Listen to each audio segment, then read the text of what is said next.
प्रशासन पूरी तरीके से एहतियात बरत रहा है। तटीय इलाकों को खाली कराया जा रहा है। अब तक करीब 28,000 लोगों को सुरक्षित जगहों पर पहुंचा दिया गया है। रेस्क्यू ऑपरेशन में एनडीआरएफ और कोस्ट गार्ड की भी मदद ली जा रही है। सेना को भी अलर्ट रख दिया गया है।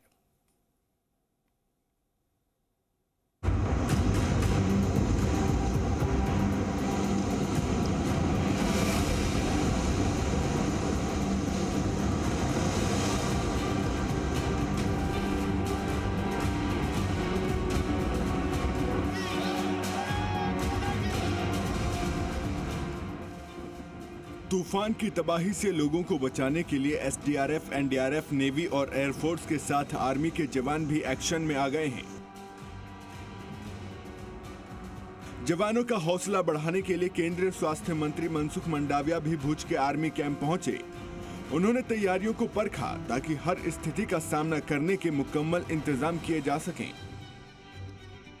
State government, central government, local administration, coast guard, army, disaster management टीमें, सब लोग कोऑर्डिनेशन वे में काम करके हम मिनिमम या तो जीरो कैजुअलिटी की ओर कैसे आगे बढ़ सके, उसकी तैयारी मुझे देखी। मुझे बहुत खुशी हुई कि डिस्ट्रिक्ट एडमिनिस्ट्रेशन की ओर से भी मेरे सामने रिव्यू आ रहा था, तो मैंने कहा कि उन्होंने बताया मुझे कि हमारी सेना भी हमारी मदद के लिए तैयार है। दरअसल गुजरात के हालात पर केंद्र और राज्य सरकार का कंट्रोल रूम 24 घंटे नजर रखे हुए है। केंद्र सरकार की सभी एजेंसियां किसी भी आपात स्थिति से निपटने के लिए तैयार हैं। इस बीच केंद्रीय गृह मंत्री अमित शाह ने बिपरजॉय तूफान से निपटने की तैयारियां परखने के लिए बैठक की। वीडियो कॉन्फ्रेंसिंग के जरिए इस बैठक में गुजरात के मुख्यमंत्री भूपेंद्र पटेल ने राज्य सरकार की तैयारियों और स्थानीय प्रशासन की तरफ से किए जा रहे कामों की जानकारी दी। इस दौरान अमित शाह ने कहा कि हमारा उद्देश्य चक्रवाती तूफान से होने वाले संभावित नुकसान को कम से कम करना और ये सुनिश्चित करना है कि जान माल का नुकसान ना हो। इस बीच कोस्ट गार्ड की टीम के रेस्क्यू ऑपरेशन का एक वीडियो गुजरात के गृह राज्य मंत्री हर्ष संघवी ने ट्वीट किया। इस वीडियो में कोस्ट गार्ड के जवान द्वारका के ऑल रिंग में फंसे लोगों को बचाते हुए दिखाई दिए। कोस्ट गार्ड की टीम ने 50 लोगों को रेस्क्यू करके हेलीकॉप्टर की मदद से समुद्र के किनारे तक पहुंचाया। इंडियन कोस्ट गार्ड के उप महानिदेशक मनीष पाठक ने इस ऑपरेशन को चुनौतीपूर्ण बताया और जवानों की तारीफ की। ये विंडो ऑफ ऑपरेशंस हमारे पास बहुत छोटा था क्योंकि हवाएं धीरे धीरे और तेज होती जा रही हैं। अभी भी 90 किलोमीटर से 100 किलोमीटर की रफ्तार से हवाएं थी। इस हवाओं में, बारिश में जहां विजिबिलिटी बहुत कम थी, सीवी क्लाउड्स बहुत नीचे थे, उसमें भी हमारे पायलट्स ने डेयरिंग करते हुए एक रिग के ऊपर लैंड करा, 50 लोगों की जान बचाई। बहुत बढ़िया ऑपरेशन किया हमारे पायलट्स ने। मौसम विभाग के मुताबिक बिपरजॉय कच्छ के समुद्र तट से टकराएगा, इसलिए यहां कड़ी निगरानी की जा रही है। समुद्र में उठती लहरों के बाद पूरा इलाका अलर्ट पर है। अगले 5 दिन के लिए गाइडलाइन भी जारी कर दी गई है।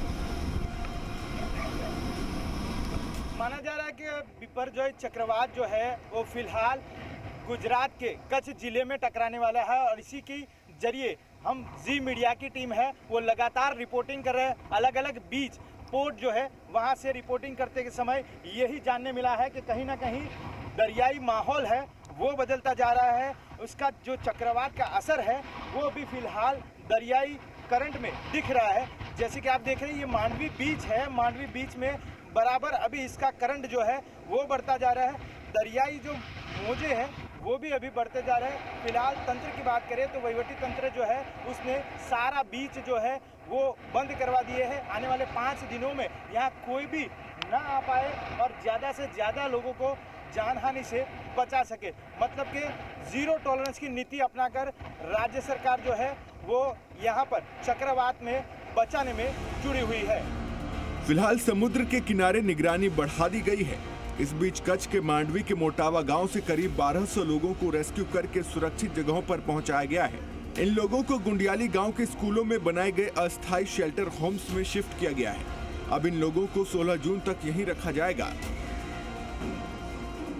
हूँ, इस तरह के शेल्टर होम्स को यहाँ बनाया गया है। कम से कम 5 शेल्टर होम एक गांव की मैं आपको बात कर रहा हूँ। इसके अलावा इस पूरी बेल्ट पर, मांडवी से लेके जो बेल्ट है, जहाँ पर ये जो साइक्लोन है वो सबसे ज़्यादा इम्पैक्ट करने वाला है, उसको ध्यान में रखकर वहाँ पर इस तरह के शेल्टर होम्स बनाए गए हैं। उनके रहने, खाने, पीने, तमाम चीज़ों की सुविधाओं को यहाँ पे उपलब्ध सरकार भी करवा रही है, NGO से जुड़े हुए लोग भी करवा रहे हैं, गांव से जुड़े हुए जो लोग हैं और प्रशासन है वो तो इसमें लगा ही हुआ है। शेल्टर होम में लाए गए लोगों की सोने से लेकर खाने, पीने और टॉयलेट तक की सुविधाओं का ध्यान रखा जा रहा है। सर, जैसे हमारे परिवार में हम व्यवस्था रखते हैं ना, वैसी ही व्यवस्था इनको हम यहाँ पे उपलब्ध कराएंगे। हम अभी देखो ये चटाई पे है, फिर हमने उनके लिए गद्दे भी मंगवाए हैं। अभी वो रास्ते में आ रहे हैं, हम इसीलिए इधर खड़े हैं कि वो आए तो सब बिछा के इधर से निकलेंगे। फिर खाने पीने की व्यवस्था हो तो यहाँ पे बड़ा तीर्थ धाम है, दरगुड़ी तीर्थ धाम, वहाँ से सबका खाना आ जाएगा। कल से जो मध्याह्न भोजन अपना होता है, उनकी बहनें होती है, वो कल से खाना यहाँ पे बनाएंगी। यहाँ का गांव के लोग भी उसमें मदद करेंगे। मेडिकल सेवा हो, यहाँ के टोटली खाना यही बनाया जाएगा आप कह रहे हैं? हाँ, वो कल से। कल राशन लाके आप यहीं से कल से करेंगे? राशन है अभी, वो दूसरे स्कूल में है। तो अभी जो तीर्थधाम वाले हैं ना, उन्होंने बोला कि हमको भी सेवा का मौका चाहिए। चक्रवाती तूफान का असर महाराष्ट्र में भी देखा जा रहा है। मुंबई में समुद्र में ऊंची ऊंची लहरें उठ रही हैं। समुद्र तट पर लोग ना जाएं, इसलिए सुरक्षा बढ़ा दी गई है। फिलहाल बिपरजॉय नाम का ये खतरा धीरे धीरे गुजरात की तरफ बढ़ रहा है। 15 जून को कुदरत अपना असली कहर दिखाएगी, जिससे निपटने के लिए हर स्तर पर तैयारी की जा रही है। ब्यूरो रिपोर्ट, जी मीडिया।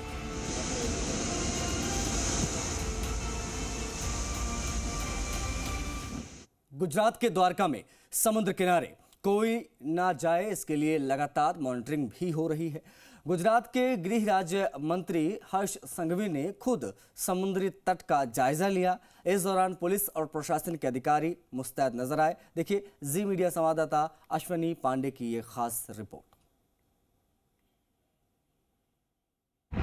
गुजरात के गृह राज्य मंत्री हर्ष संघवी इस वक्त आप देखिए गोमती घाट पर मौजूद हैं और यहाँ पर क्या कुछ इंतजाम किया है इसका जायजा लेने वो पहुंचे हुए हैं। समंदर और गोमती नदी का जो संगम है वो इस जगह पर है और आप देखिए ऊंची लहरें जो उठ रही हैं, ऐसे में इस जगह पर जो इंतजाम किया जाना चाहिए वो बेहद ज़रूरी है। और इसी इंतजाम को देखने के लिए, उसका मुआयना करने के लिए खुद गृह राज्य मंत्री पहुंचे हुए हैं। पुलिस के जवान उनके साथ आप देख सकते हैं, उनके साथ मौजूद हैं। ये सभी इस जगह पर क्या इंतजाम है ये देखने के लिए आए हैं। कुछ देर पहले NDRF की टीम लगातार इस जगह का रेकी कर रही थी, पूरी जानकारी ले रही थी और अब मंदिरों में क्या कोई मौजूद है या सभी को यहाँ से स्थलांतरित कर दिया गया है, ये जायजा जो है लिया जा रहा है गृह मंत्री द्वारा। कुछ देर पहले ही खुद प्राइम मिनिस्टर ऑफिस से इस बात की जो है जानकारी ली गई कि क्या कुछ इंतजाम जो है किया गया है हर्ष संघवी से। और अब खुद हर्ष संघवी अलग अलग घाट पर पहुंचकर इस जो है तूफान के आने से पहले जो स्थिति है वो जो है जान रहे हैं। साथ में IG अशोक कुमार मौजूद हैं, DYSP सारडा मौजूद हैं, इसके अलावा DYSP हार्दिक मौजूद हैं, जो पूरी स्थिति की जानकारी इस वक्त गृह राज्य मंत्री को दे रहे हैं। मेरे साथ अशोक कुमार जी, इनसे बातचीत करेंगे। सर, क्या कुछ जानकारी इस वक्त जो है गृह राज्य मंत्री आप लोग से ले रहे हैं?